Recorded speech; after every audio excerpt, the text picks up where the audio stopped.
Assalamualaikum warahmatullahi wabarakatuh. Perkenalkan, saya Vira Lilia, mahasiswa program studi manajemen Fakultas Ekonomi di Universitas Gunadarma. Di sini saya akan menjelaskan sedikit mengenai manajemen risiko. Berikut adalah poin-poin yang akan saya sampaikan.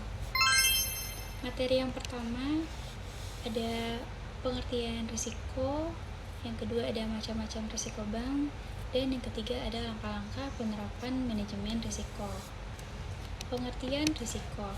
Risiko adalah potensi terjadinya kerugian yang dapat timbul dari proses kegiatan saat sekarang atau kejadian di masa datang. Yang kedua ada macam-macam risiko bank. Ada risiko kredit. Risiko kredit itu adalah risiko yang timbul ketika peminjam atau nasabah tidak mampu untuk membayar pinjaman atau cicilan tersebut. Lalu yang kedua ada risiko pasar. Risiko ini terkait dengan perubahan nilai pasar, aset atau liabilitas bank akibat fluktuasi harga pasar. Yang ketiga ada risiko likuiditas. Risiko ini terjadi ketika bank tidak dapat memenuhi kewajiban keuangannya saat jatuh tempo, tanpa menanggung kerugian yang signifikan. Yang keempat ada risiko operasional.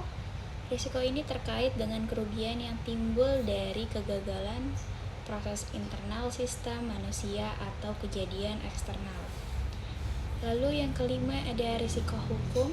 Risiko ini muncul dari tuntutan hukum, sanksi, regulasi, atau denda yang timbul dari kegagalan bank tersebut. Yang keenam ada risiko strategi, yaitu risiko yang terjadi akibat keputusan strategis tersebut salah. Yang ketujuh ada risiko kepatuhan. Risiko ini terkait dengan kegagalan bank untuk mematuhi peraturan dan ketentuan yang berlaku. Yang kedelapan ada risiko reputasi.